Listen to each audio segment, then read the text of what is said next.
मध्य प्रदेश उच्च शिक्षा विभाग द्वारा मध्य प्रदेश के सभी जिलों के शासकीय महाविद्यालयों में अतिथि विद्वानों के आमंत्रण हेतु आदेश जारी कर दिए गए हैं। दूसरी ओर मध्य प्रदेश जौनपुर जिले के होम साइंस महिला महाविद्यालय के प्राचार्य द्वारा अतिथि विद्वानों को कॉलेज में आमंत्रित नहीं किया जा रहा है। इस गंभीर मुद्दे को लेकर अतिथि विद्वानों में आक्रोश है। उनके द्वारा होम साइंस महिला महाविद्यालय की प्राचार्य नंदिता सरकार के विरुद्ध आंदोलन शुरू कर दिया गया है। इस विषय में अतिथि विद्वान स्वाति सिंह ने हमारे संवाददाता को जानकारी देते हुए बताया कि जौनपुर के जितने भी सरकारी कॉलेज हैं वहां अतिथि विद्वानों की ज्वाइनिंग हो चुकी है, लेकिन होम साइंस कॉलेज में हम सभी अतिथि विद्वानों को ज्वाइनिंग नहीं दी जा रही। उन्होंने सरकार से प्रश्न करते हुए कहा कि आप जो शिक्षा प्रणाली चला रहे हैं उसमें छात्रों की पढ़ाई मुश्किल से कितने महीनों में हो पाती है। परीक्षा का समय आते ही हमें घर बैठा दिया जाता है। कोर्स कंप्लीट करवाने के दबाव से छात्रों को मुश्किल से 6 से 7 महीने बस पढ़ाई करवा पाते हैं। उन्होंने कॉलेज की प्राचार्य पर आरोप लगाते हुए कहा कि सभी सरकारी कॉलेजों में ज्वाइनिंग हो चुकी है तो हमारे साथ ऐसा व्यवहार क्यों किया जा रहा है। वहीं अतिथि विद्वान मोनिका अग्रवाल ने भी इस विषय में चर्चा की। कौन सी क्लास की पढ़ाई चल रही है आपकी? सर एक्चुअली हम लोग पीसीएम के अंदर थर्ड ईयर के बच्चे हैं। आपकी क्लासेस नियमित लग रही है? ऐसा लग रहा है टीचर्स वगैरह सब अवेलेबल हैं? टीचर वगैरह सब है? पूरा पीरियड चल रहा है, किसी प्रकार कोई दिक्कत नहीं है? इसमें कोई दिक्कत नहीं है सर। आज आप लोग कॉलेज के परिसर में सभी एकत्रित होके किस बात का आंदोलन कर रहे हैं, क्या है समस्या, क्या है आप लोग की? सर ऐसा है कि हम लोग को जितने भी सरकारी कॉलेजेस सब में ज्वाइनिंग दे दी गई है गेस्ट फैकल्टीज़ को, और अभी तक हम लोग को ज्वाइनिंग नहीं दी गई है। ये कहा जा रहा है कि जब क्लासेस स्टार्ट होंगी तब आप लोग को बुलाया जाएगा। मैं ये पूछना चाहूँगी यहाँ पे सरकार से कि जितने भी आप ईयरली सिस्टम चला रहे हो उसमें बच्चे की पढ़ाई मुश्किल से कितने महीने की हो रही है। एग्ज़ाम होने वाले रहते हैं तो मार्च में हम लोग को घर में बैठा दिया जाता है। उससे पहले आपको सिलेबस कंप्लीट करना है, बाइंड अप करना है। मतलब बच्चा मुश्किल से 6 to 7 मंथ बस पढ़ाई कर रहा है। क्या ये सही हो रहा है? सेशन में एंड दूसरी बात ये कहना चाहूँगी कि सभी कॉलेजेस में ज्वाइनिंग दे दी गई है। इनको भी पता है कि जुलाई से हम लोग को ज्वाइन करा देना चाहिए। उसके बावजूद हमारे यहाँ के प्रिंसिपल के द्वारा ये बयान दिया जाता है कि आप लोग के लिए अभी क्लासेस नहीं हैं, बाद में बता दिया जाएगा आप लोग को। आप कितने समय से यहाँ सेवाएं दे रहे हैं आप? सर 6 साल हो रहा है मुझे। ये क्या ये जो घटनाक्रम हुआ, क्या ये पहली बार हुआ 6 साल में? हर साल होता है, लेकिन इस बार कुछ ज़्यादा खिंच रहा है। इस बार कुछ ज़्यादा है रहा? जी ऐसा तो क्यों हो रहा है? 1 जुलाई को भी कई बार ज्वाइनिंग दी गई है। लास्ट टाइम ही हम लोग ने 1 जुलाई को ज्वाइन कर लिया था कॉलेज। अयाची सर हुआ करते थे और उन्होंने बिल्कुल बाकायदा हम लोगों को बुलाया था, जैसा कि अदर अग्रणी कॉलेज में हम लोगों को ज्वाइन कराया गया था बाकी लोगों को।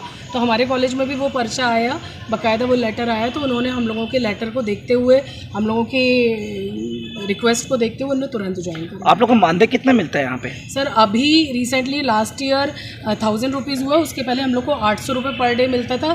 सर उसमें भी एक हमेशा की एक हम लोगों के लिए भी बड़ी अजीब सी स्थिति पैदा कर दी जाती है कि लास्ट में नहीं आपको 3 पीरियड का मिलेगा, नहीं 2 पीरियड में का मिलेगा, और डबल शिफ्ट में ड्यूटी करके प्रैक्टिकल भी कराए जाते हैं। लेकिन ये है कि फिर उसके बाद बहुत रिक्वेस्ट के बाद 1-2 बार मैनिपुलेट करके बढ़ाया भी गया, लेकिन ये है कि उसमें फिर उन्होंने ये अपना चॉइस कर लिया कि सिर्फ 10 दिन बुलाएंगे। अभी की समस्या के बारे में आपने किसी उच्च स्तर के अधिकारी में आपने कोई कंप्लेंट किया है या कोई ऐसा? हम लोग कई बार शिकायत किया लास्ट आपने? टाइम भी हम लोग एसडीएम और कलेक्टर के पास गए थे और उन्होंने भी एक्शन लिए। यहाँ पे फोन वगैरह आया था।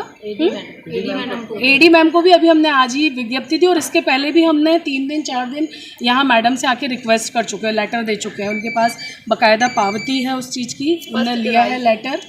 और कोई क्या आश्वासन दिया अभी तक? आश्वासन क्या अभी दिया? तक यही आश्वासन चल रहा है सर कि बच्चे आएंगे तभी बुलाएंगे, जबकि हमारा जैसा एक सब्जेक्ट है माइक्रोबायोलॉजी, वहाँ पे कोई टीचर नहीं है परमानेंट फैकल्टी। हम ही लोग पिछले 17 साल से 16 साल से कॉलेज में सारी व्यवस्थाएं देख रहे हैं, एटलीस्ट उस सब्जेक्ट की तो देख ही रहे हैं।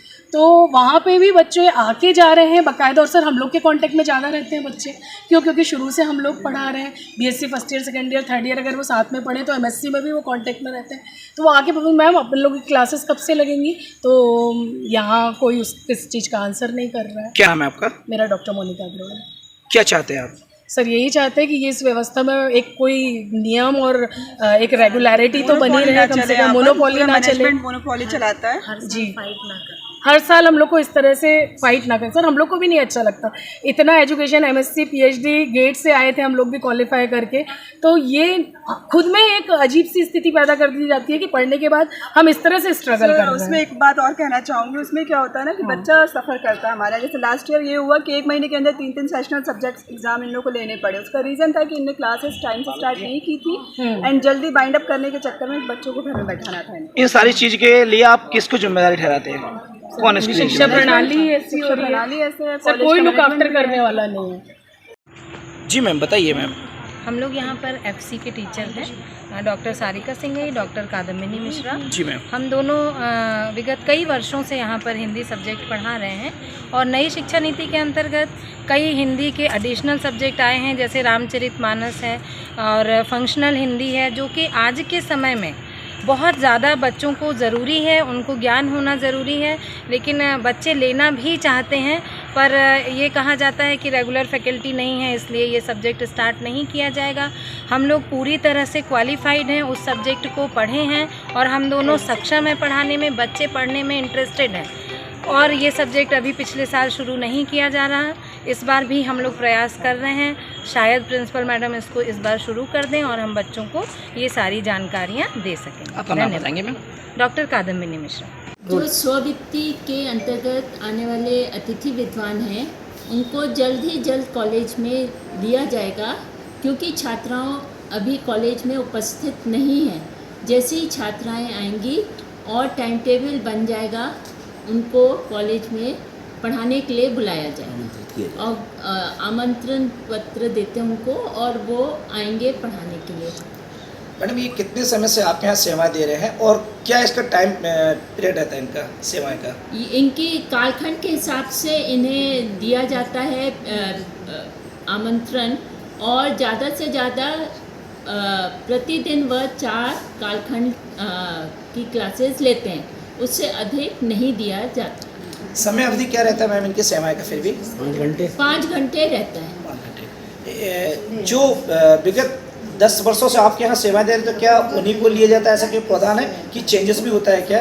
नहीं, उन्हीं को ही लेते हैं, जो दिए पहले से आ रहे हैं उन्हीं को लेते हैं, जब तक वह स्वयं अपना छोड़ते नहीं हैं कॉलेज। मैम, साथ ही बताया जा रहा था कि इनके वेतनमान का जो निर्धारित मूल्य है वो 1500 रुपये, लेकिन हमारे कॉलेज से बताया जाता है कि 1000 रुपये दिया जाता है।